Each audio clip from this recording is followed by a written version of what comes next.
नमस्कार साथियों, आज हम एक और नई कक्षा के साथ में जुड़ने वाले हैं और आज हम बात करेंगे राजस्थान के प्रमुख पठार के बारे में। देखिए, पर्वत और पठार दो अलग अलग चीज है। पर्वतों की बात करें अपन तो पर्वत का जो स्ट्रक्चर होता है वो इस प्रकार का होता है, ये होते पर्वत। और पठार की बात करें, ये भी होते ऊंचाई में है लेकिन ऊपर से वापस समतल होते हैं, इस प्रकार से। इनको कहते हैं अपना पठार। ठीक है, तो पर्वत और पठार में डिफरेंट होता है। पर्वत ऊपर से नुकीले होते हैं और पठार ऊपर से समतल होते हैं। हम पर्वतों की बात करेंगे लेकिन उससे पहले अपन पठारों की बात करते हैं कि राजस्थान में कौन कौन से पठार पाए जाते हैं। लगभग अपन 9-10 पठारों के बारे में बात करेंगे राजस्थान के कुल। उसमें अपन सबसे पहले चलते हैं पठार में। चलिए पहले पठार की बात करते हैं। राजस्थान का सबसे ऊंचा पठार उड़िया का पठार।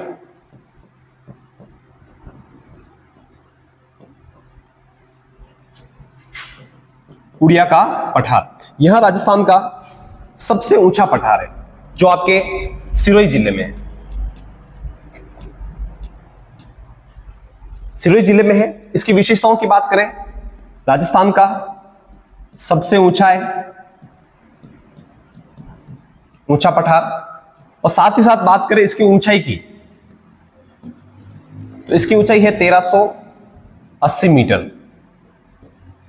आबू क्षेत्र में स्थित है और राजस्थान का सबसे ऊंचा पठार है उड़िया का पठार। अगला बात करते हैं अपन 2 नंबर पर। दूसरा जो पठार है राजस्थान का सबसे इंपोर्टेंट, आबू का पठार। आबू का पठार आपके ये भी सिरोही जिले में है।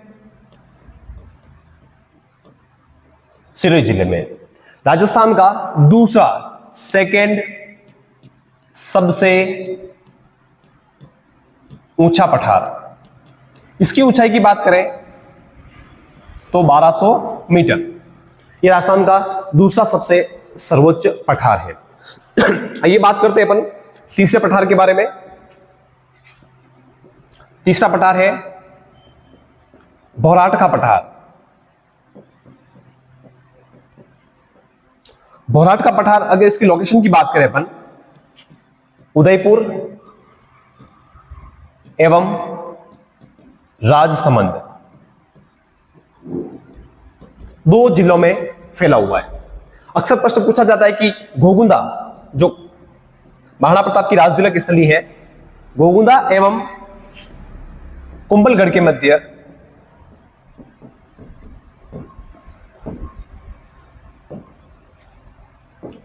मध्य कौन सा पठार फैला हुआ है। अक्सर प्रश्न पूछा जाता है घोगुंदा और कुंभलगढ़ के मध्य कौन सा पठार फैला हुआ है, तो वो कौन सा पठार है?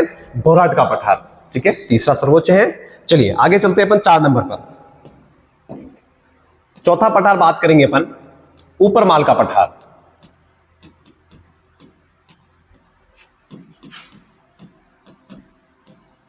ऊपरमाल का पठार, इसकी अगर लोकेशन की बात करें अपन, स्थित कहां पर है तो ये है आपके चित्तौड़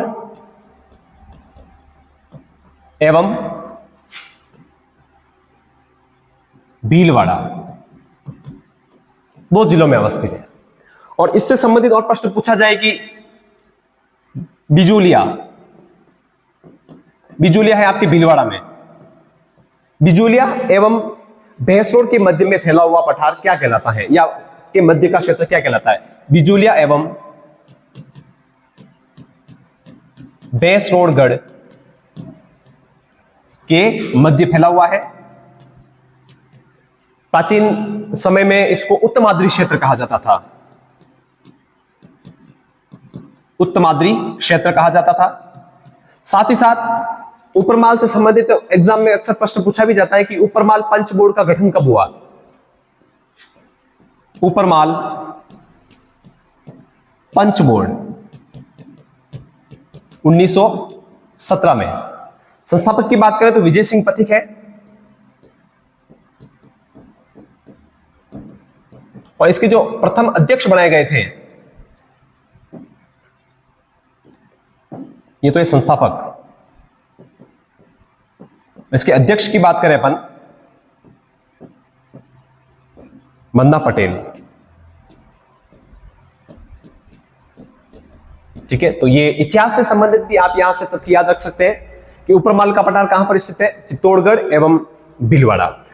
पर्टिकुलर क्षेत्र के बारे में भी अगर पूछा जा सकता है तो बिजोलिया, जो भारत का सबसे प्रथम किसान आंदोलन जहां से शुरू हुआ था, बिजोलिया एवं भैंसरोडगढ़ के मध्य। भैंसरोडगढ़ का किला वेल्लोर के नाम से भी जाना जाता है।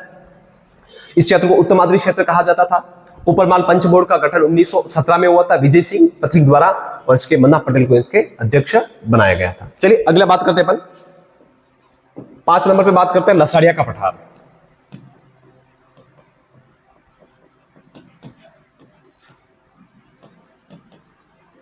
लसाड़िया पठार, इसकी अवस्थिति की बात करें अपन, उदयपुर एवं प्रतापगढ़, 2 जिलों में फैला हुआ है। इसकी अगर विशेषता की बात करें अपन तो प्रश्न पूछा जाता है, कटा फटा या विच्छेदित पठार, अलग अलग भागों में विभक्त है, इसलिए इसे कटा फटा या विच्छेदित पठार के नाम से भी जाना जाता है। ठीक है, जयसमंद झील के आसपास इसकी लोकेशन है। अगली बात करते हैं अपन 6 नंबर पर,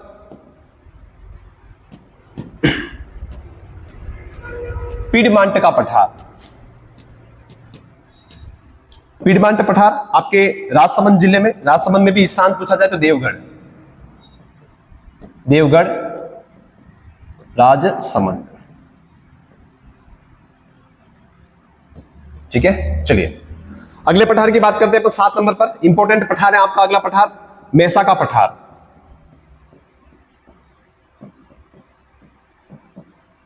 मेसा का पठार, स्थिति की बात करें अपन, चित्तौड़गढ़,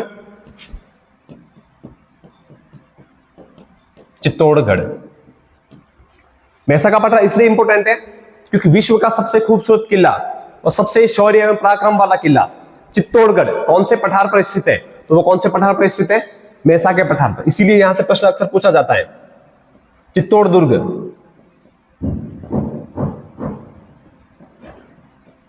इसी पहाड़ी पर स्थित है, इसी पठार पर स्थित है चित्तौड़ दुर्ग। चित्तौड़ दुर्ग दुर्गों का राजा, अंबर सी ऊंचाई, पैदल घूमे तो उम्र गुजर जाए इतनी लंबाई। और यहाँ के रावण रतन सिंह के बारे में और यहाँ के जितने भी राजा हैं, बहुत ही शौर्य एवं पराक्रमता का प्रदर्शन करते हुए आज ये किला पूरे विश्व भर में प्रसिद्ध है। तो चित्तौड़ दुर्ग कौन से पठार पर स्थित है, तो आपके मेसा के पठार के ऊपर। चलिए आगे चलते हैं अपन, अगला है कांगनबाड़ी का पठार, 8 नंबर।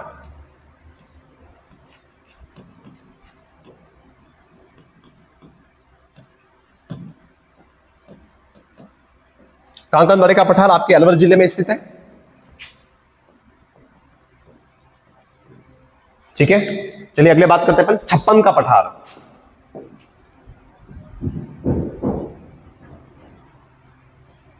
छप्पन का पठार, देखिए छप्पन नाम से संबंधित आपको विशेष तथ्य अलग अलग याद रखने पड़ेंगे।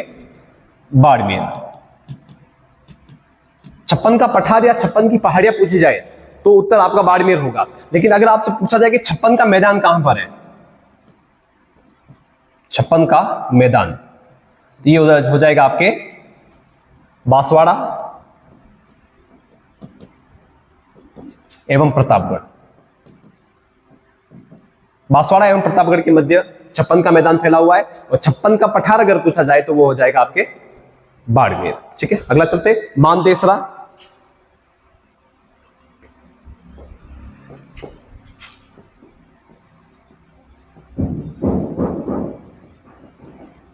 मानदेसरा पठार, ठीक है, मानदेसरा पठार आपके भैंसरोडगढ़ में, चित्तौड़गढ़।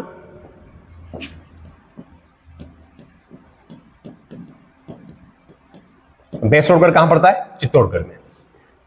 ठीक है, लगभग हमने सभी पठारों के लिए बात कर चुके हैं अपन, 10 पठार के बारे में बात कर चुके हैं। विश्व का सबसे ऊंचा पठार अगर आपसे पूछा जाए तो पामीर का पठार है, जिसे विश्व की छत के नाम से भी जाना जाता है। तो हमने बात की है टोटल 10 पठारों के बारे में। एक बार अपन रिकेप कर लेते हैं जल्दी से वापस। सबसे पहला पठार पढ़ा हमने उड़िया का पठार जो राजस्थान का सबसे ऊंचा है और जिसकी ऊंचाई की बात करें 1380 मीटर है। उसके बाद बात की हमने आबू का पठार 1200 मीटर जिसकी ऊंचाई है, ये भी सिरोही जिले में है। उसके बाद बोराट का पठार की बात की हमने, उदयपुर और राजसमंद गोगुंदा से कुंभलगढ़ तक के मध्य में फैला हुआ तीसरा सबसे महत्वपूर्ण और सबसे ऊंचा पठार है। उसके बाद में बात की हमने ऊपरमाल का पठार है आपके चित्तौड़गढ़ और भीलवाड़ा में। बिजोलिया से डेसोडगढ़ तक फैला हुआ है। ऊपरमाल पंच बोर्ड का गठन 1917 विजय सिंह पथिक द्वारा किया गया था, यह तथ्य भी आपको याद रखना है। उसके बाद पिडमांट का पठार पढ़ा हमने, देवगढ़ राजसमंद में है। मानदेसरा का पठार पढ़ा हमने, डेसोडगढ़ में है। छप्पन का पठार पढ़ा हमने, बाड़मेर जिले में है। ठीक है, उसके बाद हमने कांगनबाड़ी का पठार पढ़ा है जो अलवर जिले में है। तो कुछ महत्वपूर्ण पठारों के बारे में हमने बात की है। हम अगली कक्षा में मिलेंगे कुछ और अन्य तथ्यों के साथ में। तब तक के लिए बहुत बहुत धन्यवाद और इसी तरह हमारे कक्षा से जुड़ते रहिएगा और चैनल को अधिक से अधिक लाइक करें, सब्सक्राइब करें और शेयर करें ताकि जानकारी सभी तक पहुंच सके। धन्यवाद।